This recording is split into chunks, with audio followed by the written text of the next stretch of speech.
नमस्कार बच्चों, Isha classes online education में आपका एक बार फिर से स्वागत है। देखिए बच्चों, हम लोग 12th आरबीएसई बोर्ड के अंदर जो सेकंड बुक है पीयूष प्रभा, उसे हम लोग बिल्कुल कंप्लीट कर चुके हैं, उसे अच्छे से पढ़ चुके हैं। और उसी के अंदर मैंने आप लोगों को बताया था कि अभी हम लोग जितना कोर्स कंप्लीट हो जाएगा, यानी कि सरकार कितना प्रतिशत कोर्स कम करती है, उसके बाद में जितने भी चैप्टर मैंने आप लोगों को पढ़ाए हैं उन सब के मैं महत्वपूर्ण प्रश्न यानी कि जो मोस्ट क्वेश्चन होंगे उनकी सीरीज मैं एक अलग से बनाऊंगा। इसीलिए मैं क्वेश्चन आंसरों के ऊपर अभी इतना ज़्यादा जोर नहीं दे रहा। चैप्टर के अंदर जो बातें आ रही उसको मैं अच्छे से ढंग से समझाते हुए चल रहा हूँ। अभी हमारी जो फर्स्ट बुक है उसमें वापस आ जाते हैं, जिसका नाम है सृजन, और उसके अंदर टोटल जो है 17 चैप्टर थे। कितने चैप्टर है बच्चों?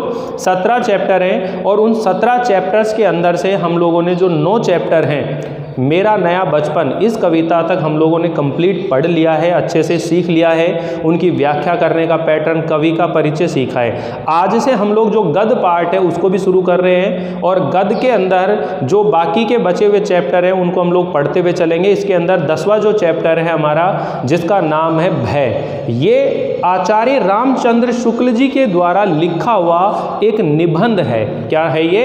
एक निबंध है। आचार्य रामचंद्र शुक्ल जी जो हैं बच्चों, इनके बारे में हम इनके जीवन परिचय के बारे में बात करेंगे, क्योंकि लेखक परिचय और कवि परिचय दोनों जो हैं एग्जाम के अंदर पूछे जाते हैं। इसलिए हमें ये जो 17 चैप्टर हैं, इन 17 चैप्टर के लेखक परिचय, कवि परिचय और इनमें जो व्याख्या करने का तरीका है, वो सब चीज़ें हमें सीखनी है। देखिए 4, 4, 8 यानी कि टोटल 12 नंबर का जो ये मटीरियल है कि कवि का परिचय, लेखक का परिचय पूछा जाएगा, एक गद्य में व्याख्या आती है और एक पद में व्याख्या आती है। टोटल 4, 4 नंबर के होते हैं। 12 नंबर का ये मैटर है जो हमें मालूम है, निश्चित तौर पर आना ही है। इसलिए हमें व्याख्या करने की प्रैक्टिस कर लेनी चाहिए, सीख लेना चाहिए। व्याख्या में हमारे एक भी नंबर नहीं कटने चाहिए, ठीक है। जो कवि परिचय है, लेखक परिचय, उसे याद कर लेना है, क्योंकि ये निश्चित है कि ये क्वेश्चन आएगा ही आएगा। तो ऐसे क्वेश्चन जो एग्जाम में आने वाले हैं उनकी तैयारी हमें पहले से ही कर लेनी चाहिए, अगर हम अच्छे अंकों से उत्तीर्ण होना चाहते हैं। तो देखिए आज इस वीडियो के अंदर हम लोग सबसे पहले आचार्य जो रामचंद्र शुक्ल जी है, इनके जीवन परिचय के बारे में बात करते हैं, ठीक है। यहां लिख लेते हैं आचार्य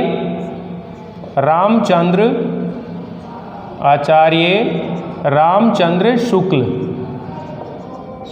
का परिचय। अब इस परिचय में बच्चों दोनों तरह के परिचय हैं, उनका साहित्यिक परिचय भी पढ़ते हुए चल रहे हैं और उनका जीवन परिचय भी पढ़ते हुए चल रहे हैं। तो ध्यान दीजिए कि आचार्य रामचंद्र शुक्ल जी जो हैं, हिंदी साहित्य के अंदर जो गद्य भाग है, गद्य भाग में लिखने वाले सर्वश्रेष्ठ कवि के रूप में, लेखक के रूप में जाने जाते हैं। और इनकी जो प्रसिद्धि का कारण है कि इन्होंने हिंदी साहित्य का इतिहास, जिसके बारे में हम लोग इतने दिनों से चर्चा कर रहे हैं, हिंदी साहित्य का इतिहास जो है उसे काल क्रम के ढंग से, व्यवस्थित ढंग से लिखने का सराहनीय काम इन्होंने किया है। जो मैं आप लोगों को बताता हूं कि हिंदी साहित्य में 4 काल होते हैं, आदि काल, भक्ति काल, रीति काल, आधुनिक काल। ये सब इनको व्यवस्थित करने का जो काम किया है वो किसने किया है बच्चों? आचार्य रामचंद्र शुक्ल जी ने किया है। और आचार्य रामचंद्र शुक्ल जी ने विभिन्न जो मन के भाव हैं, मन के जो विकार हैं, उनको लेकर के उन्होंने कई तरह के निबंध लिखे हैं। उनके जो निबंध है बच्चों, चिंतामणि नाम से, चिंतामणि भाग 1 व 2 में उनके निबंधों का क्या किया गया है? संकलन किया गया है। और इनके अगर हम जन्म की बात करें तो आचार्य रामचंद्र शुक्ल जी का जन्म उत्तर प्रदेश के बस्ती जिले के अगोना गांव में हुआ है। और कब हुआ है? सन 1886 ईस्वी में हुआ है। 1886 ईस्वी के अंदर इनका जन्म हुआ है। और कहाँ पर हुआ है? उत्तर प्रदेश में हुआ है। उत्तर प्रदेश का कौन सा जिला है बच्चों? बस्ती जिला है। और बस्ती जिले के अंदर कौन सा गांव है? अगोना गांव है। कौन सा गांव है?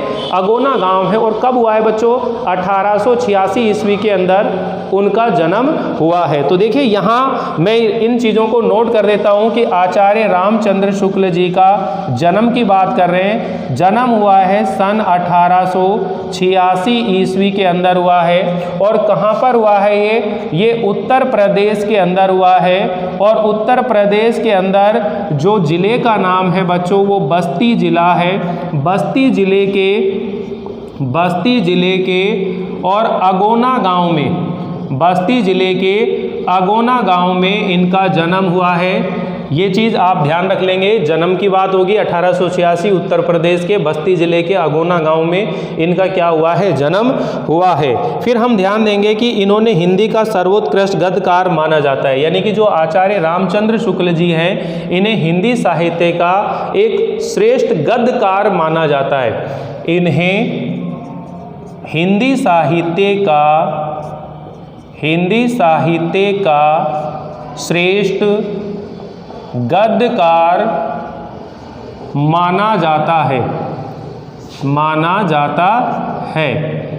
इन्हें हिंदी साहित्य का एक श्रेष्ठ गद्यकार माना जाता है। हिंदी साहित्य के इतिहास को सुव्यवस्थित करने में इनका एक विशिष्ट योगदान रहा है। हिंदी साहित्य के इतिहास को हम यहाँ लिख देते हैं, हिंदी साहित्य के इतिहास को सुव्यवस्थित, हिंदी साहित्य के इतिहास को सुव्यवस्थित करने का श्रेय इन्हें ही जाता है। यानी कि इन्होंने हिंदी साहित्य के इतिहास को बिल्कुल व्यवस्थित ढंग से लिखने का एक काम किया था बच्चों, ये चीज़ हम रखेंगे ध्यान। साथ ही इन्होंने विभिन्न प्रकार के निबंध लिखने की भी कोशिश की है। इन्होंने निबंधों के साथ साथ समीक्षा भी लिखी है। आलोचक और विचारक भी माने जाते हैं। हिंदी साहित्य का इतिहास, यानी कि इनकी हम लोग प्रमुख कुछ रचनाएं हैं जो आपको ध्यान रखनी है। प्रमुख रचनाएं, तो इनके अंदर आपने ध्यान रखनी है कि इनकी प्रमुख रचनाओं के अंदर एक तो हिंदी साहित्य का इतिहास है। कौन सा ध्यान रखना है, हिंदी साहित्य का इतिहास। हिंदी साहित्य का जो इतिहास है एक तो ये ध्यान रखना है। इसी के साथ एक ध्यान रखना है इनको रस मीमांसा, क्या ध्यान रखनी है, रस मीमांसा इनको ध्यान में रखनी है। साथ ही इन्होंने जो भ्रमर गीत है इसके साथ ही इन्होंने देखो हिंदी शब्द सागर, फिर आपको ध्यान रखना है कि भ्रमर गीत सार, इसके साथ जायसी ग्रंथावली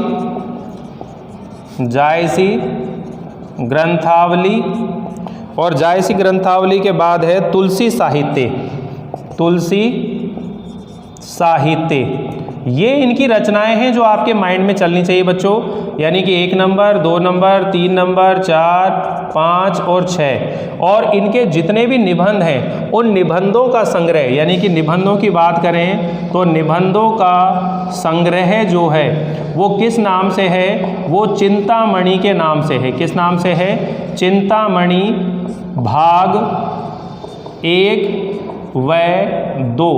इनके जितने भी निबंध हैं उन निबंधों का संग्रह चिंतामणि भाग 1 व 2 के अंदर इनके निबंधों का संग्रह है। इनके जो निबंध है सरस्वती और आनंद कादम्बनी आदि पत्रिकाओं में छपते रहे हैं। इनके जो निबंध हैं ये कौन कौन सी पत्रिकाओं के अंदर, यानी कि सरस्वती एवं दूसरी पत्रिका का नाम है आनंद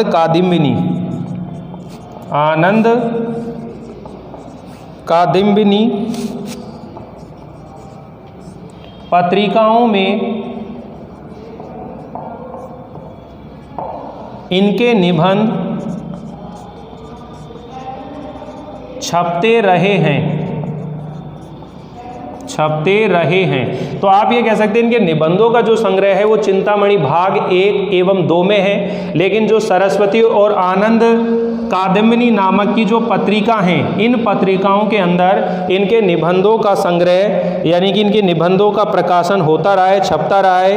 और चिंतामणि भाग 1 पर शुक्ल जी को मंगला प्रसाद पारितोषिक प्राप्त हुआ है। ये जो चिंतामणि भाग 1 है इसके ऊपर इनको मंगला प्रसाद, कौन सा, मंगला प्रसाद पारितोषिक प्राप्त हुआ है, पारितोषिक प्राप्त हुआ है। ये एक सम्मान है, मंगला प्रसाद पारितोषिक सम्मान इनको मिला है, प्राप्त हुआ है। शुक्ल जी की हिंदी भाषा तत्सम प्रधान गंभीर साहित्यिक प्रवाहमयी है। और इनके निधन की बात करें तो बच्चों इनका जो निधन है वो हुआ था सन 1941 ईस्वी में। सन 1941 ईस्वी के अंदर इनका क्या हो गया, जो निधन हो गया। अब देखिए आप लोगों को ये जितनी भी बात लिखी है बस इतनी सी चीज़ दिमाग में होनी चाहिए और फिर हम लोग जो है इनका परिचय बहुत आसानी से लिख सकते हैं। आप लोग जब लिखेंगे तो किस ढंग से लिखेंगे कि आचार्य रामचंद्र शुक्ल जी हिंदी साहित्य के अंदर एक श्रेष्ठ गद्यकार के रूप में, कवि या लेखक के रूप में जाने जाते हैं। इन्होंने यानी कि इनका जो जन्म है वो सन 1886 ईस्वी में उत्तर प्रदेश के बस्ती जिले के अगोना गांव में हुआ था। और इन्हें हिंदी साहित्य का जो इतिहास है उसको व्यवस्थित करने वाले व्यक्ति के रूप में भी इनकी पहचान मानी जाती है। इन्होंने मन की भावनाएं जो है, मन के जो विकार हैं उनको लेकर अनेक तरह के निबंधों की इन्होंने रचनाएं की है। इनके जो निबंध है वो चिंतामणि भाग 1 एवं 2 में क्या है वो संग्रहित हैं। और इनके जो चिंतामणि भाग 1 है इनके लिए इनको मंगला प्रसाद पारितोषिक जो सम्मान भी मिला है। इनके द्वारा प्रमुख रचनाएं जो हिंदी साहित्य का इतिहास, रस मीमांसा, हिंदी शब्द सागर, भ्रमर गीत सार, जायसी ग्रंथावली, तुलसी साहित्य, ये इनकी रचनाएं हैं। और इनका निधन सन 1941 ईस्वी के अंदर हो गया। तो देखिए बच्चों अगर हम लोग इन्हें पढ़ेंगे, याद करेंगे तो बहुत अच्छे से हो जाएंगे। डेटा दिमाग में होना चाहिए, बाकी चीज़ तो हम लोग अच्छे से क्लियर कर ही जाएंगे। ठीक है, रचनाएं कौन कौन सी है, हिंदी साहित्य का इतिहास, रस मीमांसा, हिंदी शब्द सागर, भ्रमर गीत सार, जायसी ग्रंथावली, तुलसी साहित्य। और निधन कब हुआ है, सन 1941 ईस्वी में क्या हो गया, इनका निधन हो गया। और इनका जो निबंध संग्रह है चिंतामणि भाग 1, जो भाग 1, ठीक है, ये भाग 1 जो है इन पर इनको मंगला प्रसाद पारितोषिक जो है वो सम्मान मिला है। और इनके जो निबंध है वो सरस्वती और आनंद कादिमनी जो पत्रिकाएं हैं उनके अंदर वो प्रकाशित होते रहे हैं। आज हम जो इनका निबंध पढ़ने वाले हैं बच्चों, भय, इस भय के बारे में समझाना चाहते हैं कि भय का स्वरूप क्या है। ठीक है, भय का जो रूप है वो कितने रूपों में हमारे सामने आता है, भय का स्वरूप क्या है, उसका परिणाम क्या है। ठीक है, और उस भय को हम कैसे पहचानते हैं, इस भय के मनोविकार को लेकर के बात हो रही है। क्या होता है कि हमारे मनुष्य के शरीर के अंदर कई तरह के मन के भाव होते हैं। आपने जैसे रसों के बारे में पढ़ा होगा, रस होते हैं, ठीक है ना, ऐसी तरह से मन के अंदर संचारी भाव होते हैं, व्याभिचारी भाव होते हैं, कई तरह के भाव होते हैं। तो हमारे मन के अंदर क्रोध कब उत्पन्न होता है, भय कब उत्पन्न होता है, उत्साह कब उत्पन्न होता है, ऐसे कई जो मन के विकार हैं उनको लेकर आचार्य रामचंद्र शुक्ल जी ने क्या लिखे हैं, निबंध लिखे हैं। आज के इस पाठ के अंदर हम लोग भय के बारे में पढ़ने वाले हैं, भय का स्वरूप क्या है। तो एक बार आप स्क्रीनशॉट ले लीजिए, फिर हम लोग इसे मिटाएंगे और इसके बाद में आगे जो भय है, भय का स्वरूप क्या है, कारण क्या है और उसके परिणाम क्या है, उनके बारे में हम लोग चर्चा करने वाले हैं बच्चों। तो आज हम देखिए इस पाठ के अंदर बहुत सारी चीज़ें सीखेंगे बच्चों। आप ये देख लेना, आप ये समझ जाओगे कि आपको डर कब लगता है, भय कब लगता है। इस दुनिया के अंदर अगर असफलता मिलती है लोगों को तो उसका कारण है कि उनके मन में बैठा हुआ भय होता है। उन्हें इतना डर होता है, भय होता है, उस भय की वजह से वो किसी काम को जो है कर नहीं पाते हैं बच्चों। तो देखिए अभी हम लोग बात करेंगे कि भय क्या है। ये जो पाठ है इसके अंदर हम लोग पढ़ेंगे भय, भय का जो स्वरूप है, ठीक है, भय का जो कारण है और भय का जो परिणाम है, इसके बारे में हम लोग चर्चा करने वाले हैं। 3 चीज़ों में, भय का स्वरूप क्या है, कारण क्या है, परिणाम क्या है। ठीक है, साथ ही भय के साथ साथ देखिए, एक तो हम भय के बारे में पढ़ रहे हैं, भय के साथ साथ हम लोग बात करेंगे आशंका के बारे में, और इसी के साथ हम लोग बात करेंगे क्रोध के बारे में, और इसी के बारे में बात करेंगे भीरुता यानी कि जो कायरता है। इन विकारों के बारे में हम लोग बात करेंगे और इनका जो अंतर है उसके भी हम लोग पढ़ने वाले हैं बच्चों। तो देखिए ध्यान से समझने की कोशिश करना। किसी संभावित दुख का कारण या विपत्ति की भावना के कारण जो आवेगपूर्ण या स्तंभ कारक विकार उत्पन्न होता है उसे हम भय कहते हैं। वापिस सुन लीजिए, परिभाषा पूछी जाती है एग्जाम के अंदर कि भय किसे कहते हैं, भय कब उत्पन्न होता है, ये ध्यान रख लेना, इस तरह के क्वेश्चन आएंगे। तो देखिए भय का मतलब क्या है, किसी संभावित विपत्ति या आपदा या दुख की भावना के कारण जो आवेगपूर्ण या स्तंभकारक विकार उत्पन्न होता है उसे भय कहते हैं। बहुत आसान है ये परिभाषा याद करना बच्चों। किसी संभावित या अपन यूँ कहते हैं किसी आती हुई आपदा या विपत्ति की भावना के कारण जो आवेगपूर्ण या स्तंभ कारक विकार उत्पन्न होता है उसे हम क्या कहते हैं बच्चों, भय कहते हैं। यानी कि हमें ये मालूम है कि आने वाले समय में या कुछ समय बाद हमारे मन में किसी चीज़ को लेकर के कष्ट पहुंचने वाला है या कोई विपत्ति आने वाली है, तो उसकी भावना के कारण ही जो एक स्तंभ कारक, एक जो आवेगपूर्ण एक विकार उत्पन्न होता है उसे हम क्या कहते हैं, भय कहते हैं। उसे हम क्या कहते हैं बच्चों, भय कहते हैं। वापिस सुनिए, किसी आती हुई आपदा या विपत्ति या दुख की भावना के कारण जो आवेगपूर्ण या स्तंभ कारक विकार उत्पन्न होता है उसे हम क्या कहते हैं, भय कहते हैं। ठीक है ना। लेकिन जब भय का पूर्ण निश्चय ना होने पर केवल उसकी संभावना मात्र से जो आवेग शून्य भय उत्पन्न होता है उसे हम क्या कहते हैं, आशंका कहते हैं। उसे हम क्या कहते हैं बच्चों, आशंका कहते हैं। तो यहाँ पर देखिए मैं इस आशंका के बारे में भी नोट कर देता हूँ ताकि ये दोनों चीज़ आपको क्लियर हो जाए, भय और आशंका में अंतर क्या है। तो देखिए यहाँ हम बात कर रहे हैं आशंका की, कि क्या कह रहे हैं, भय का पूर्ण निश्चय न होने पर, भय का पूर्ण निश्चय न होने पर किसी आपदा या दुख की भावना के कारण जो आवेग शून्य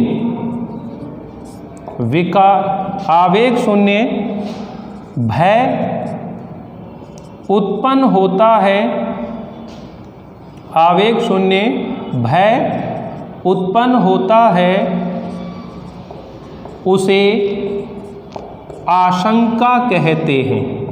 उसे क्या कहते हैं, आशंका कहते हैं। बच्चों ध्यान समझ लेना, किसी संभावित विपत्ति आपदा या दुख की भावना के कारण से जो आवेगपूर्ण या स्तंभ कारक विकार उत्पन्न होता है उसे हम भय कहते हैं। लेकिन भय का पूर्ण निश्चय ना होने पर केवल किसी आपदा या दुख की भावना के कारण जो आवेग शून्य भय उत्पन्न होता है उसे हम क्या कहते हैं, आशंका कहते हैं। अब इसका उदाहरण क्या दिया कि मान लीजिए किसी सुनसान जंगल के रास्ते से हम लोग गुजर रहे हैं और वहाँ चलते समय हर समय मन में ये संभावना रहती है कि इस रास्ते में कोई चीता मिल सकता है, किंतु फिर भी हम चलते रहते हैं। अगर वहाँ भय का पूर्ण निश्चय हो जाए कि यहाँ चीता होगा तो ऐसी स्थिति में एक पल भी कदम आगे नहीं बढ़ेंगे, गति नहीं होगी। तो कह रहे हैं कि जब भय का पूर्ण निश्चय नहीं होता है तो केवल उस दुख की संभावना मात्र से, उस दुख की संभावना मात्र से, ठीक है, जो किसी आपदा या दुख की भावना की संभावना मात्र से जो आवेग शून्य भय उत्पन्न होता है उसे हम क्या कहते हैं, आशंका कहते हैं। तो इस तरह से ये दो चीज़ों के बारे में बात करी। अब ध्यान दीजिए कि इसके बाद में जो होता है एक शब्द होता है क्रोध। किसके बारे में बात आती है, क्रोध और भय में क्या अंतर है। क्रोध और भय में क्या अंतर है, इस चीज़ का ध्यान रखिए कि जो क्रोध है वो दुख की भावना के क्रोध, यानी कि दुख की भावना का जो कारण होता है, विपत्ति आपदा या दुख की भावना का जो कारण होता है उस पर अपना प्रभाव डालने की कोशिश करता है। अर्थात दुख आपदा या विपत्ति की भावना का जो कारण है उसका ज्ञान हो जाए तो वहाँ पर क्या उत्पन्न हो जाता है? क्रोध हो जाता है। लेकिन जो भय होता है वो क्रोध से हमेशा दूर जाता रहता है। अर्थात जब किसी विपत्ति, आपदा या दुख की भावना का जो स्वरूप है उसका कारण पता हो तो क्या उत्पन्न होता है? क्रोध उत्पन्न होता है। किसी संभावित विपत्ति, आपदा या दुख की भावना के स्वरूप का कारण ज्ञान होने पर क्रोध उत्पन्न होता है। ध्यान रख लेना, ठीक है। विपत्ति या आपदा, ठीक है, या फिर दुख की भावना के कारण का स्वरूप का बोध होने पर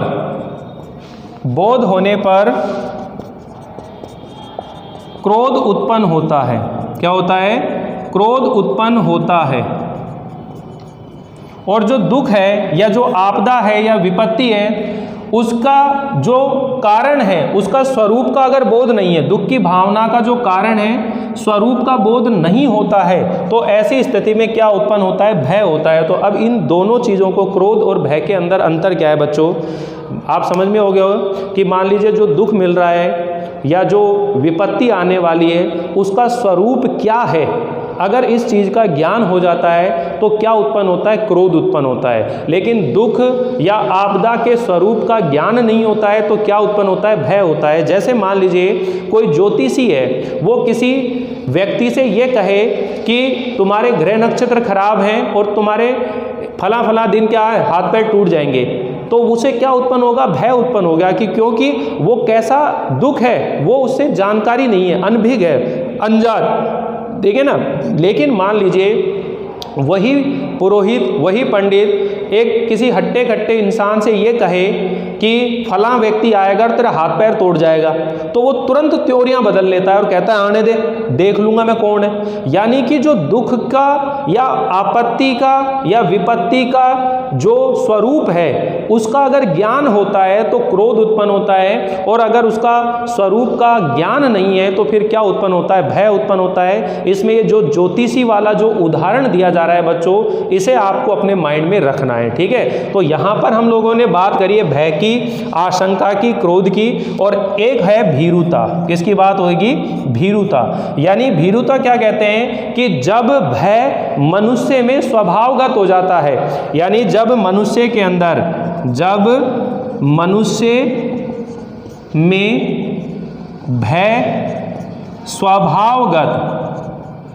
स्वभावगत हो जाता है तो उसे भीरुता कहते हैं। तो उसे क्या कहते हैं बच्चों? भीरुता कहते हैं। यानी कि जब भय जो होता है वो स्वभावगत हो जाता है तो क्या कहलाती है? भीरुता कहलाती है। और मनुष्यों के अंदर, यानी कि वो जो लेखक है आचार्य रामचंद्र शुक्ल जी, वो कहते हैं कि भीरुता जो है स्त्रियों में शोभा देती है, पुरुषों में नहीं। पुरुषों में कौन सी भीरुता की प्रशंसा हुई है? धर्म भीरुता की। पुरुषों में किस भीरुता की प्रशंसा हुई है? धर्म भीरुता की प्रशंसा हुई है। देखिए बच्चों, ये जो चैप्टर आप लोग पढ़ रहे हो, जब इसकी भाषा आपके सामने आएगी बुक की तो आपको कुछ भी समझ में नहीं आएगा। इसलिए आप लोग इस वीडियो को पूरा ध्यान से सीखें, समझने की कोशिश करें, वीडियो स्किप ना करें बिल्कुल भी, क्योंकि एक एक बात मैं आप लोगों को क्लियर करवा रहा हूं इस चैप्टर के बारे में कि भय क्या है, आशंका क्या है, क्रोध क्या है, भीरुता क्या है। जब आप इनके बारे में समझ जाएंगे तो फिर इन्हीं चीज़ों को समझाने के लिए उदाहरण दिए हैं। फिर हम लोग बात करेंगे कि जो भय होता है उस भय का कारण क्या होता है, कि जिन चीज़ों की हमारे पास जानकारी नहीं है, जिन चीज़ों का हमारे पास ज्ञान नहीं है, जिन चीज़ों से हम अनजान हैं, उनसे तो हमें क्या लगता है? भय लगता है, डर लगता है। लेकिन जैसे जैसे हमें जिन चीज़ों का ज्ञान हो जाता है, जिन चीज़ों की जानकारी मिल जाती है, ठीक है ना, जिस परिवेश से हम जो है एक तरह से हैबिचुअल हो जाते हैं, उन चीज़ों से फिर हमारा डर नहीं होता है। जैसे बालक है, बच्चा है, जब बालक पैदा होता है तो वह बिल्कुल भी किसी चीज़ से भी परिचित नहीं होता, अनजान होता है, तो बचपन में कोई दिक्कत नहीं है। लेकिन थोड़ा सा बड़ा होता है तो वह उन लोगों से तो डरता नहीं है जिनको माँ बाप ने उनसे परिचय करवा रखा है, लेकिन अनजान लोगों को देखकर जो बालक है वो सीधे घर में कहीं छिप जाता है या अपने माँ बाप के बिल्कुल पास में या उनकी गोद में बैठ जाता है, क्योंकि वो अनजान लोगों से भयभीत होता है। लेकिन जैसे जैसे उसका शरीर विकसित होता है, उसकी बुद्धि विकसित होती है और वह उसका जो जान पहचान का जो दायरा है वो बड़ा होता जाता है, तो उस बालक का जो डर है वो धीरे धीरे क्या हो जाता है, समाप्त हो जाता है। तो कहने का मतलब है कि मनुष्य अपने भय का निवारण, अपने डर को कैसे दूर कर सकता है, अपने बुद्धि बल को बढ़ाकर, अपने ज्ञान बल को बढ़ाकर, अपने शारीरिक बल को बढ़ाकर। 3 तरह के बल आ रहे हैं बच्चों इसके अंदर, 3 तरह की शक्तियों की बात होगी कि इन 3 तरह के जो बल हैं, ज्ञान बल, बुद्धि बल और जो हृदय बल है, शारीरिक बल है, उस चीज को हमें बढ़ाना चाहिए। तो देखिए 3 तरह की बात जो है, बल है, उनके बारे में बात होगी, उनको हम लोग बाद में दोबारा चर्चा करेंगे क्योंकि वो अलग से चीज़ें समझने की ज़रूरत है। अभी हम लोग देखिए भय, आशंका, क्रोध और भीरुता की परिभाषा पढ़िए। एक बार आप सभी लोग इसका स्क्रीनशॉट ले लीजिए, फिर हम लोग देखने वाले हैं कि जो भय है उसका स्वरूप कितने रूपों में हमारे सामने आता है। भय का जो स्वरूप है वो हमारे सामने कितने रूपों में आता है। भय का जो स्वरूप है बच्चों, एक बार स्क्रीनशॉट ले लीजिए इसका।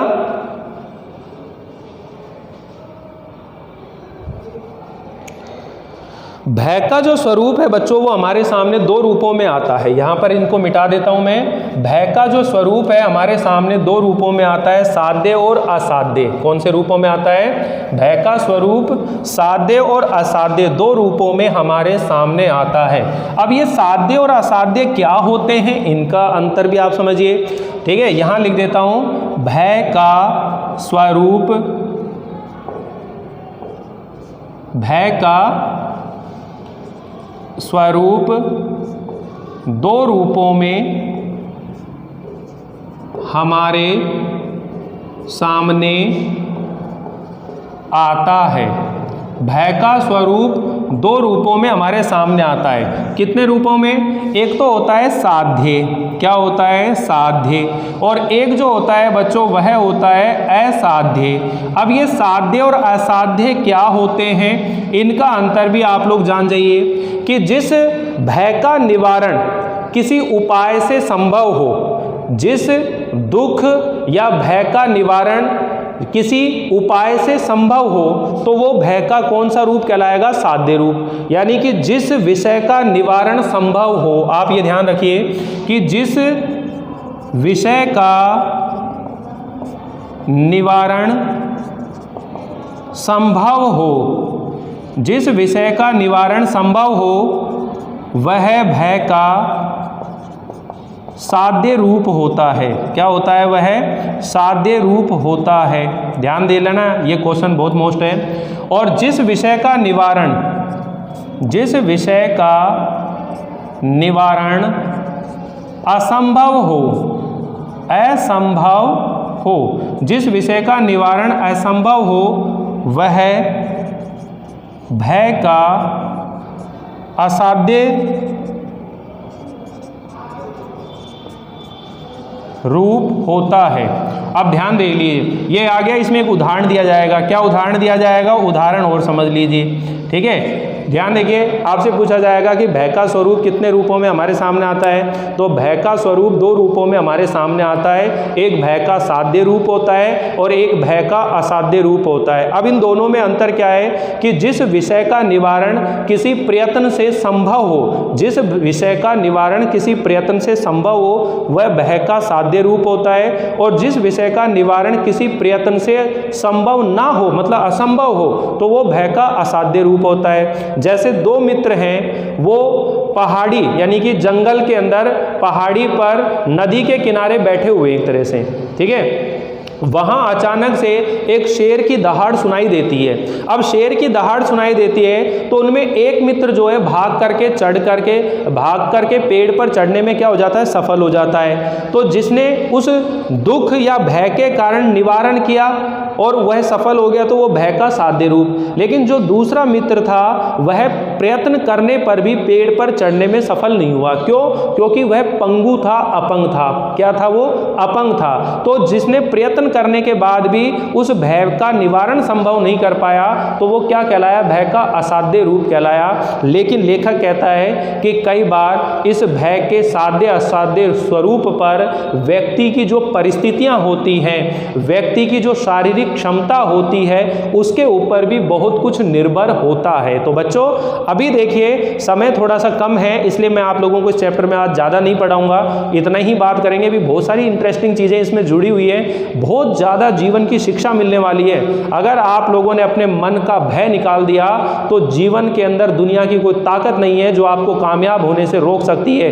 क्यों? क्योंकि हम जिंदगी के अंदर अगला कदम क्यों नहीं बढ़ाते हैं? क्योंकि हम डरते हैं। किस चीज़ से डरते हैं? हमें अपने ऊपर विश्वास नहीं है, अपनी बुद्धि के बल पर विश्वास नहीं है, हमें अपनी योग्यता के ऊपर विश्वास नहीं है। हमें डर लगता है कि मैंने ये काम किया, मैंने ये नौकरी की तैयारी करी तो न जाने मैं होऊंगा नहीं होऊंगा। पहले से ही भयभीत हुआ पड़ा है, पहले से ही डरा हुआ है, इसीलिए वो जीवन के अंदर किसी कदम को आगे नहीं बढ़ा पाता है। तो बच्चों जुड़े रहिए मेरे साथ इस चैनल पर, विश्वास के साथ आप लोगों की 12th की तैयारी बहुत शानदार तरीके से होने वाली है। आपका जो पेपर जिस दिन आएगा आपके हाथों में, आपको ऐसा लगेगा कि सर वाह मजे आ गए। एक भी क्वेश्चन ऐसा नहीं है जो मेरे पढ़ाए हुए हिस्से से बाहर जाएगा। बड़े ही मजे से आप लोग पढ़ोगे बच्चों। और चैनल अगर सब्सक्राइब नहीं कर रखा है, पहली बार चैनल पर आए हो तो एक बार सब्सक्राइब जरूर कर दीजिए। और बच्चों जितने भी आपके यार दोस्त हैं सबके पास में शेयर कीजिए ताकि ज़्यादा से ज़्यादा सब्सक्राइब हो सके, जुड़ सकें और अधिक से अधिक बच्चों को लाभ मिल सके। तो मिलते हैं अगली बार इस चैप्टर को आगे बढ़ाते हुए, तब तक के लिए थैंक यू, बाय बाय।